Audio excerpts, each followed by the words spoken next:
I hope you're ready to get a sneak peek behind the curtain, if you will, of 3 recent client meetings that we had with clients. These are real meetings with real people in real financial situations. So I'm going to go through exactly everything that we helped them with, and maybe it will even add some value and help you out with your financial situation.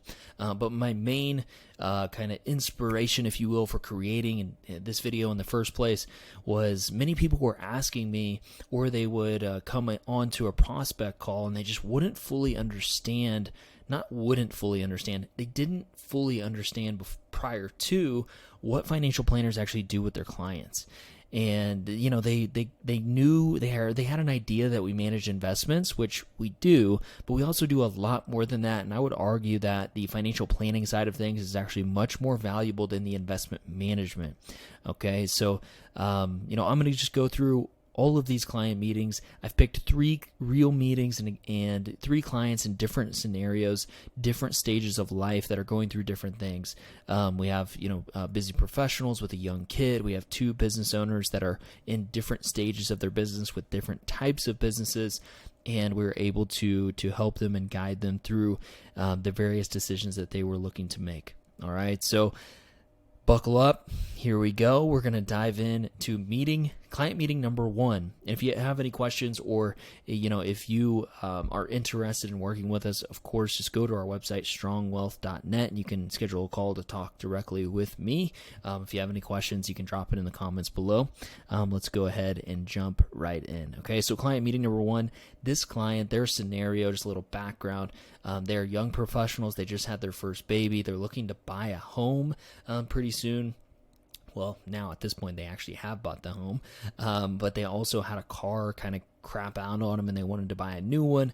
So just a lot of life changes happening right now, and we just help them get clarity on how all of these moving pieces fit together and how they can stay on track to actually achieve the financial future that they're working towards.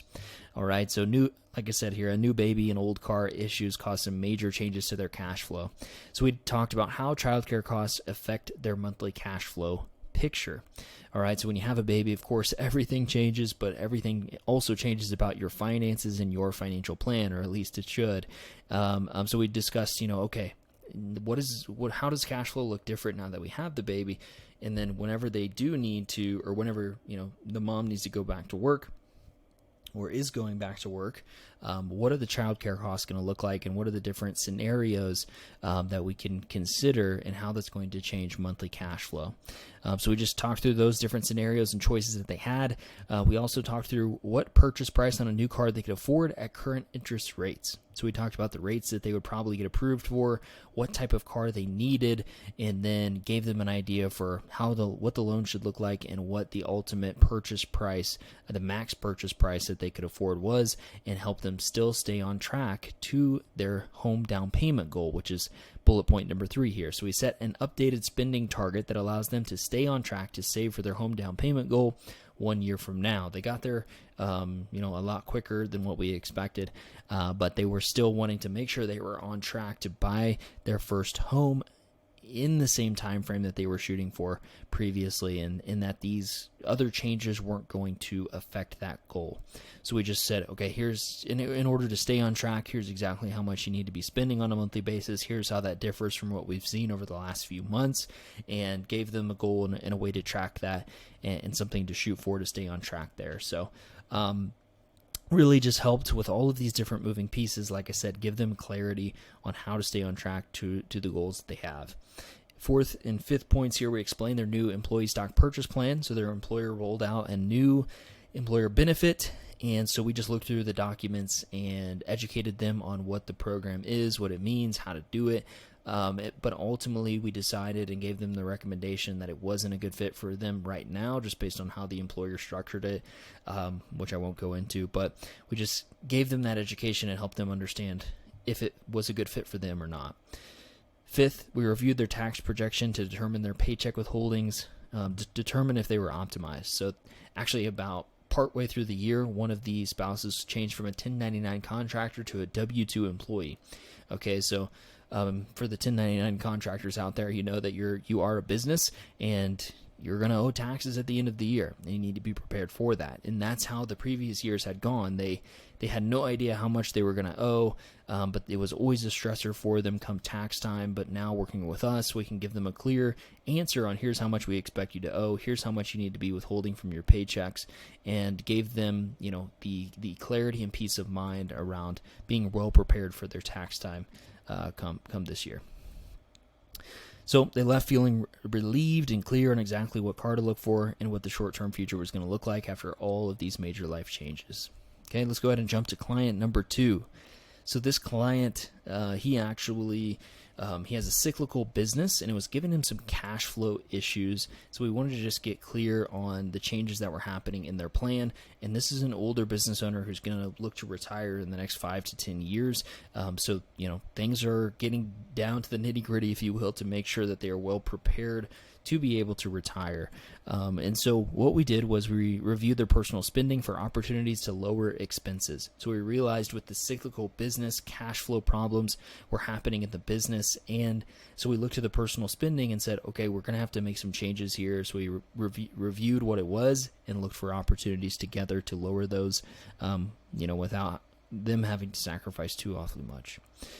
Second point, proposed owner's wage structure change that will save them $20,000 in taxes. So we reviewed their P&L. We realized that they were paying owners a little bit more in wages than they needed to, and they could actually lower their wages, take more in distributions from the business, and that would save them ultimately $20,000 in taxes, which could free up some cash flow for them to help out with the cash flow issues they were experiencing with this cyclical seasonal business that they had. Third point, updated insurance policy coverages to reflect current needs and protect their assets. I won't go too deep into this one, but they just needed some updates to their liability coverages to make sure that they were well protected, based on where they are right now financially and in the things that they needed in their policies. Fourth point, we proposed a portfolio change that will increase their returns and educated on Bitcoin and crypto. So this person is very interested in investing, and they actually do manage their own investments. We don't do that for them, but we looked at their portfolio and we proposed a change that could really help it boost their returns. And we also talked about the difference between Bitcoin and crypto overall and where Bitcoin probably could fit into their portfolio, and just educated them on what it was and how it would be helpful for where they are right now. Okay, so the client ultimately said at the end, this was the best hour of my year so far, which is just so great to hear as a financial planner. It's honestly one of the most rewarding, probably the most rewarding part of the job, just people coming into meetings feeling, kind of stressed, maybe overwhelmed, or just unclear. And you're able to give them that clarity and peace of mind and give them the confidence that they need to be able to go execute on the plan that you've set out, that they've set out to achieve, and the goals that they have for themselves. So hearing this is just awesome. Okay, so needless to say, they were happy we spoke. All right, let's go ahead and jump to client meeting number 3. All right, so this client is a young business owner. He has ownership in multiple businesses, and he actually has three businesses and a holding company, and he has different partners in each of these businesses, and actually different ownership percentage in the holding company than in the businesses themselves. So needless to say, tax planning and cash flow were just very big stressors for this client, and they had a lot of overwhelm and just lack of clarity around those two pieces in their plan. So when they came on to us, that's the biggest problem that they were looking to solve and what we could help them with. Okay, so here's what we did. We talked about their tax projection, so we reviewed their tax projection to accurately show the client what their tax bill will look like. Like I said, they had different partners and different ownership percentages in the various businesses. They had different ownership percentages in a holding company, and then they had themselves, of course, in their personal financial situation. And prior to working with us, they had no idea how much they were going to owe in taxes prior to their CPA sending them an email saying, here's how much you owe, send it to the IRS in the next 2 days. And it'd be like $100,000 or something, and they weren't prepared for it. And that would always cause them so much stress come the start of the next year until the tax bill was paid off. And then after the tax bill, this client said he felt broke always for a few months afterwards, just because he didn't have that clarity and he wasn't properly planned ahead, for that much cash going out at one time. So we gave them a clear picture of here's how much we expect you to owe based on the P&Ls from the entities that he shared, and that really gave him the clarity, and then allowed us to work from there of, okay, here's how much we owe in taxes. How can we plan ahead? How can we lower this?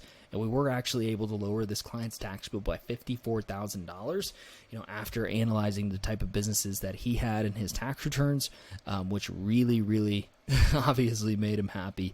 And needless to say, he's a happy client to this day. So, one, getting clear on the tax bill. Two, giving him a strategy to save $54,000. They were super pumped about that. And then we went on to reviewing their cash on hand. So we analyzed how much cash do they have in the businesses, in the holding company, in his personal situation, and helped him prepare for the tax bill. Okay.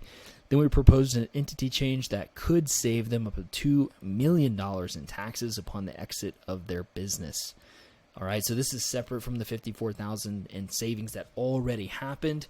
This is future potential tax savings based on the business that they had, and they were looking to. So this business, they weren't looking to take any money out of it. They wanted to reinvest in it consistently, and they ultimately wanted to exit in the midterm. I will say, anywhere from 3 to 7 years.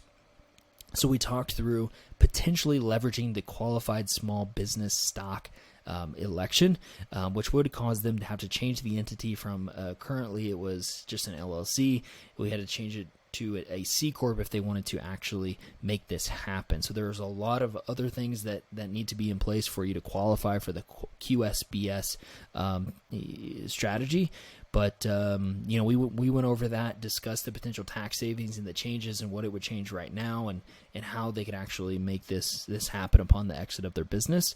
They're still discussing whether or not they want to make those changes because one of the stipulations is you have to hold the business for 5 years after becoming a C Corp. So you become a C Corp, that kind of starts the clock, and then you have to have a 5-year holding period at least to be able to qualify for this. And they were looking to possibly exit a lot earlier, so they didn't know if they really wanted to, go through all of the hassle of making these changes, making it happen, only to exit earlier and not get the benefits. Okay, so it wouldn't really change too much upon the exit being a C Corp versus being in the LLC. It would change their tax picture along the way, but it wouldn't change too much. So we just talked through all of these different scenarios and characteristics of their situation, and ultimately just help them make a decision around that. Fourth, recommended cash flow system that simplified business and personal money management. So as you can imagine, with multiple businesses, a holding company, multiple business partners, it can be very hard to know what to do with money when it comes into the business. Should we keep it in the business? Should we distribute it out? How much? How often? All of these different things. How much should be wages? How much should be distributions out to owners? There's a lot of different variables at play here, and they needed a cash flow system desperately to help just give them that clarity and peace of mind again, to be able to always know what to do when money came into the business. That is the best benefit, I would say, of having a cash flow system in place. Is anytime money comes in, you know exactly what to do with it based on where you are.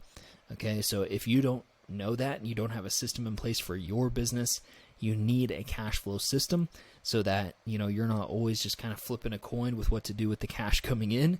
You know exactly what to do with it. You know how much should be set aside for taxes. You know how much should be kept in the business, how it should be paid out to you or your business partners, whether or not it should be contributed to a 401k plan or not, or maybe investments elsewhere, or saved in cash in your personal life, or maybe reinvested into the business. Whatever it is, you need to know exactly what to do with your cash when it comes in.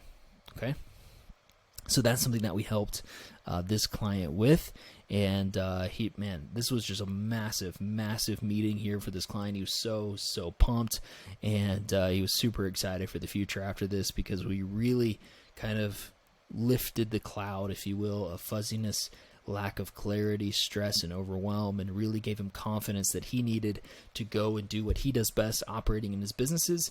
And now he knew exactly what to do with the money that he was making in these businesses to best prepare for taxes, and also, make sure his financial goals, were being well prepared for and work towards. So we did end up saving this client big time on their taxes. It could end up being much, much bigger than the $54,000 I mentioned earlier, but the peace of mind and clarity is absolutely priceless.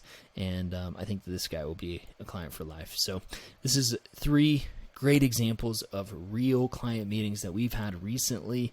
And this is, what we do for our clients on a regular basis. So if you could use any help with any of these things, don't hesitate to reach out. You can just go to strongwealth.net and you can schedule a call to talk directly with me, and we can see if you're a good fit to work with us. But this is hopefully has given you some clarity on what financial planners actually do for clients, and maybe even offered you some value on your situation to help you out on your journey to financial freedom. Thanks for watching.